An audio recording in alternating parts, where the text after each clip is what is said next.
Hello guys, this is Chegg again. I'm a math and electrical engineering tutor from the Chegg. In this video, we are going to learn about the block diagram. A block diagram is a high-level flowchart used in engineering. When we talk about a flowchart, remember from any programming class that you have, usually when we talk about the algorithm, we have used circle and square to describe the steps used in the algorithm. For example, if you have a looping for loop, you can have something with the arrow flowing from the top to the bottom, and this describes the step from the starting point to the end point, and in between you can have some condition, and you can also looping back. So something with the circle, with the boxes, and with the arrow connecting them in between, that is the block diagram. It provides a high-level overview of the major system components, key process participants, and important working relationship. In electrical engineering, the arrows connecting the component represent the direction of signal flow throughout the system. A block diagram provides a high level of a system to rapidly identify the points of interest. Because of its high level perspective, it may not offer the level of details required for more comprehensive planning.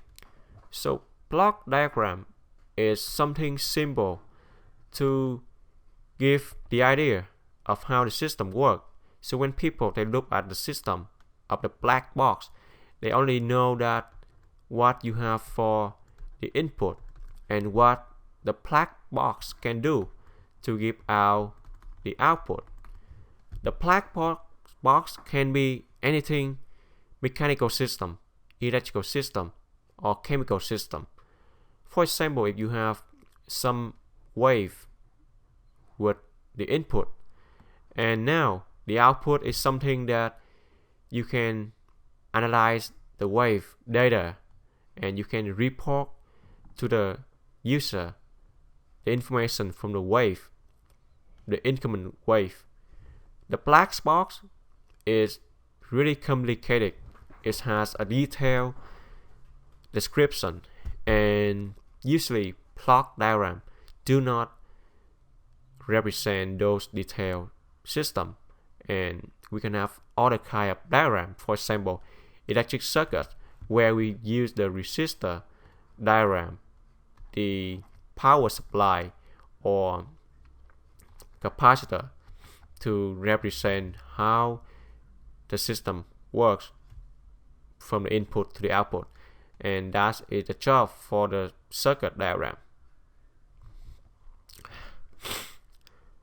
And also, as I mentioned earlier, the block diagram uses very basic geometry, the circle and the boxes. The principal parts and the function are represented by the blocks connecting by the arrow.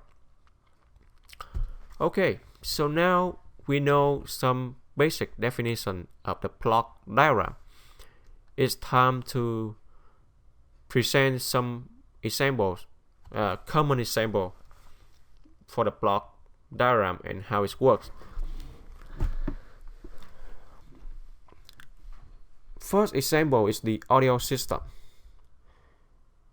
Looking at this diagram, you see that we have three blocks, three boxes. The input for this system is this microphone taking the input or the sound from your mouth singing something, and this input is the wave that go to the audio mixer, and this audio mixer has some electric component or circuit chip inside, and it do some modification, some calculation and it transfers the data again from left to right to the audio amplifier, and this audio amplifier will either amplify or changing the volume of the wave, and finally it transfer all the data to the loudspeaker, which will be generating to the outside, and you and me are hearing this from the loudspeaker, the sound. And remember, we have the error, which is the flow of the signal, and the reason we have two errors here because the audio mixer and the audio amplifier needs the power supply, the AC power supply, to connect the electric power to the component so they can run. And then now the second example is DC motor. The DC motor is the component that will give the output, and the output here is the spinning of the DC motor. Sorry about that, the pop-up. And for the DC motor output, in order for the DC motor to work, we need a driver, and the driver will control by the Arduino microcontroller, for example. And this Arduino microcontroller can take the input from the sensor. This is the input or the keypad, and this data will give the command to the Arduino microcontroller, and the microcontroller will give another command, the direction, to the driver, and this driver will be responsible for controlling the DC motor and how it spins, the speed, the time, or the acceleration. And again, the Arduino microcontroller is control or taking the power from the AC power supply, or DC power supply, from anything with a DC supply, for example, the computer, the laptop, the USB cable from the laptop. So you see that the signal is flowing from the left to the right of the arrow, and it's flow throughout the system from left to right, and it does represent how the system works from left to right. Another example for the block diagram is that we have a black box of digital to analog conversion, and this black box has a chip inside. The chip is a circuit which has many components, has many logic gates, and now this one can check the input, which is binary 0 and 1. Binaries are the number of 0 and 1, and so it can take anything like 1 0 0 1 1.